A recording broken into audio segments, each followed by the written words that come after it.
Hello there guys, and welcome back to another epic and inexorable maths video. In this video, we're going to find the radius and interval of convergence for the Maclaurin series for cosine of x, cos x. In the previous video, we found the Maclaurin series interval and radius of convergence for sine x, and in the one before that, we found it for e to the x.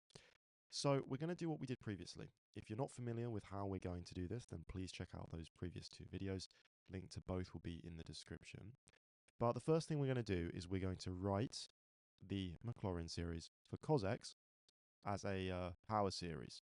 Okay, so first of all, let's just remind ourselves what this is as a Maclaurin series.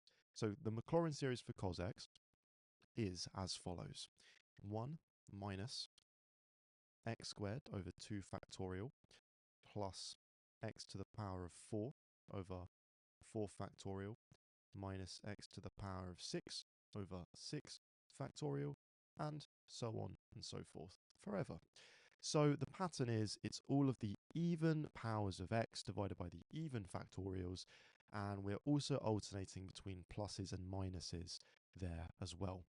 So let's write this as a series in sigma notation, in summation notation. So this is the sum from, let's go n equals 0 to infinity of, and then let's work out what this is going to be. So when n is 1, for example, that's going to be like this, basically this term here, x squared over 2 factorial. This is going to have to be x to the power of 2n, that would work, divided by 2n factorial, because those are all the even numbers. And then we need to be able to alternate between plus, minus, plus, minus, plus, minus. So there's also going to be a minus 1 to the power of n, because when n is 0, that means minus 1 to the power of 0, that's going to be 1. When n is 1, minus 1 to the 1 is minus 1. So it does indeed alternate between plus and minus, plus and minus. So this is the sigma notation for the Maclaurin series of cos x. Now what we need to do is see which values of x make this thing converge, because of course you might think, well, if I choose a really big value of x, is this thing really going to converge, or will the series just be infinity? Well, let's find out which values of x we can choose.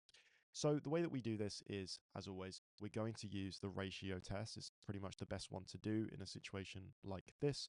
So we're going to say that the limit as n goes to infinity of the ratio between the n plus 1th term and the nth term. That's how the ratio test works. Link in description also to the ratio test video, or videos that I have. I have about 4 ratio test videos. And we're going to go with the n plus 1th term. So x to the power of 2 times n plus 1. We're replacing all of the n's with n plus 1's, divided by 2 times n plus 1 factorial times minus 1 to the power of n plus 1. That's the n plus 1th term. And we're going to divide that by the same thing, but it's just the nth term. So x to the power of 2n divided by 2n factorial times minus 1 to the power of n. And in order for the ratio test to work, in order for us to be convergent, this needs to be less than 1. So we're going to set this equal, or I should say we're going to set this less than 1. Okay. So for basically the values of x that satisfy this, that's going to be our interval of convergence. Lovely. So of course this looks like an absolute mess. Let's go ahead and simplify this thing. So this is equal to the limit as n approaches infinity of, and what can we do?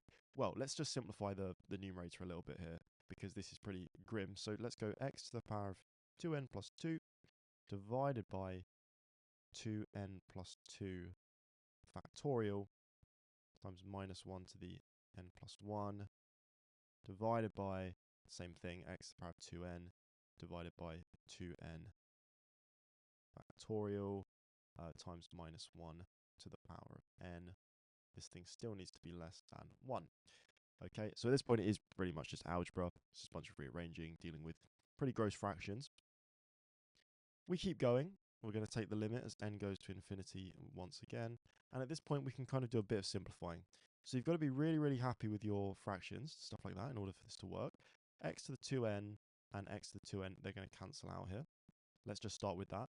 And also, guys, I'm going to cancel out the minus 1 to the n and the minus 1 to the n plus 1. I'm not cancelling them out with each other, because of course you'd end up with a minus 1 there. but it's because we're inside of the absolute value, we're inside of the modulus function. So I'm going to ignore them, okay? Because it doesn't matter, because we're always making this thing positive. So it doesn't matter whether it's a 1, a -1, it doesn't matter. We can ignore it. And we're going to end up with x to the power of 2, because remember, even though I've cancelled this guy out, I've still got the x to the power of 2 here. So that's still there, divided by, and what can we do? Well, actually, I'm going to also bring up this 2n factorial from the very bottom, and then I'm going to have it divided by 2n plus 2 factorial, and this thing is less than 1 still. Okay, we're almost there. So now we can kind of simplify, kind of cancel a little bit of the factorial action.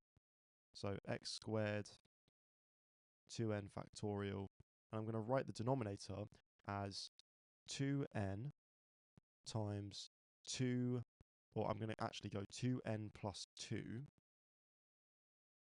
times 2n plus 1 times 2n, and I could keep going, but I'm going to put the factorial here. A very common trick for factorials here, because then the 2n factorial and the 2n factorial simply cancel out. And what am I left with? Well, I've got the limits. N goes to infinity, of course, of the following. I've got the absolute value of x squared over 2n plus 2 times 2n plus 1. Now, guys, let's think about this for a second. Is there a single value of x for which this would not be true? For any value of x, as big as I want of a number, if I divide it by 2n plus 2 times 2n plus 1, and then I take the limit as n goes to infinity, it doesn't matter what x is, this thing will indeed be less than 1. In fact, it will actually be exactly 0. So this is true for any value of x, any value.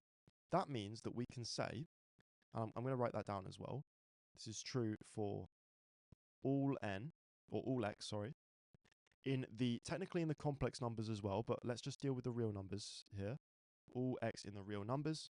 And what does that mean? Well, that means that the interval of convergence, what do we think it's going to be?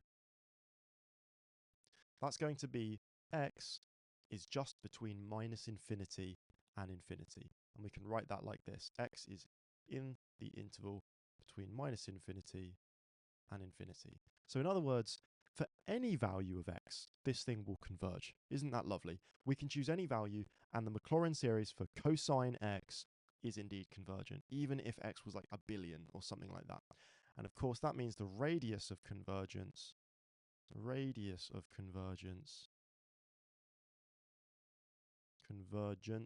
lovely, I can just about spell while I talk. Pretty difficult to do. But the radius of convergence is a capital letter R. Sometimes you use a lowercase letter, but capital R equals infinity. The radius of convergence is infinite. If you want an explanation as to why we call this thing the radius of convergence, like what are you talking about, a radius, circles? If you want to see a little explanation, check out either of my previous 2 videos on radius of convergence, because I give a decent explanation there. As always, guys, thank you so much for watching. I highly appreciate it, and I'll see you in the next video. Cheers.